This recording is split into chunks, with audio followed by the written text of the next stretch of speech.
Monday. The human brain is supposed to be this amazing supercomputer that's capable of all sorts of incredible stuff.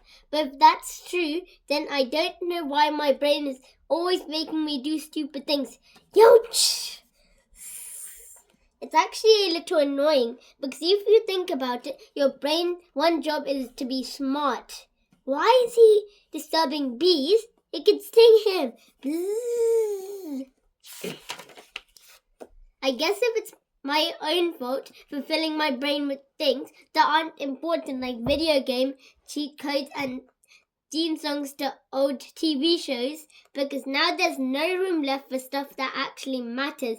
The problem with a brain is that there's only a limited amount of room in there, so eventually you run out of storage. And the reason it's hard for old people to learn new things is because their brains are just too full. It's called social media, and if you want to like something, you just press this little heart. Bah! One of these days, they're gonna figure out a way to add more memory, and when they do, I'm gonna buy myself the biggest booster pack I can afford, Brain Boost. In the meantime, I'm trying to be really choosy about what I put in my brain. So when someone's telling me something I don't need to know, I just try and block it out. So then Miss O'Malley says she wasn't the one who called me a liar. So I asked her why she was talking to Mrs. Ferguson behind my back. La la la, I can't hear you. Munch munch.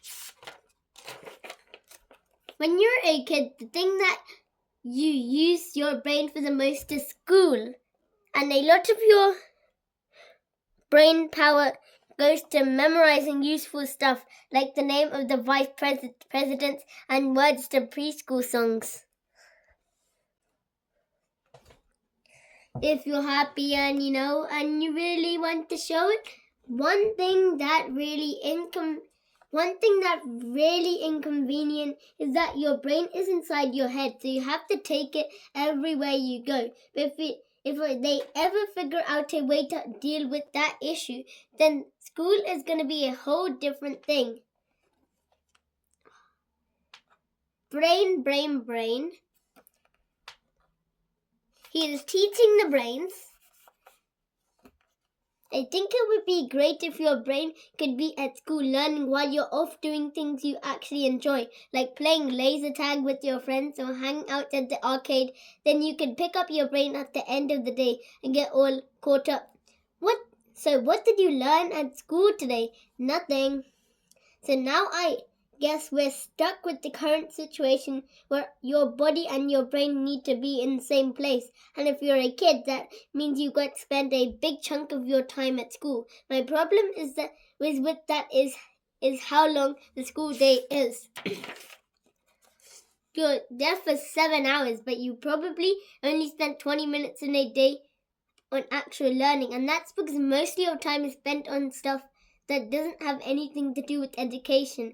Today in 5th period, we spent 0 time learning about history because a bee got loose in the classroom. That pretty much killed the classroom, and that pretty much killed the chance of anything productive happening. Bzz, ba-doo, bzz.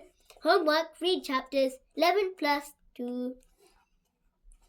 I wish everyone would stop fooling around and just get down to business once school starts.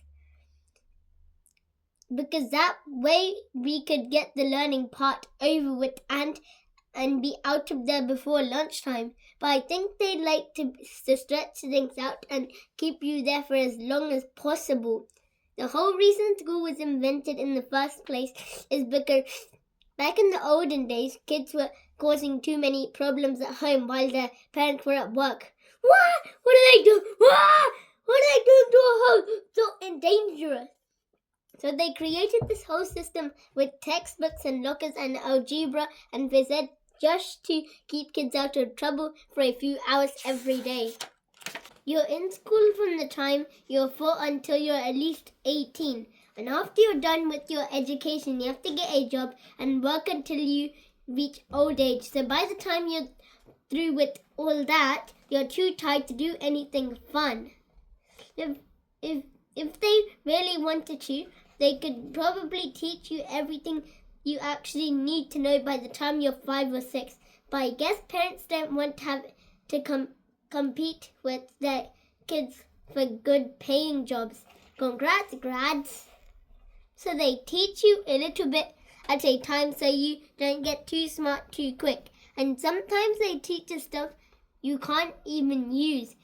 That's what's been happening at my school lately. I just took 3 months of Latin with a teacher called Mr. Layton, and it was my favorite class. But it turns out he didn't know Latin at all and was teaching us nonsense the whole time. Esca tuso nemusko. Emso Gregorio.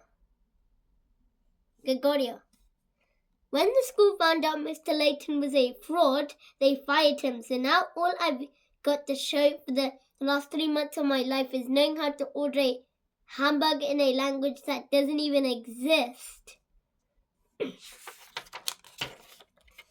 Mr. Layton isn't the only one teaching us stuff we can't really use. My social studies teacher is Miss Lackey, and this is her last year.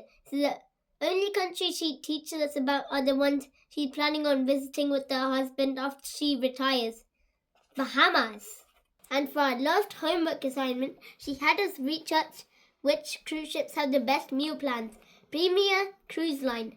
Free drinks? Yes.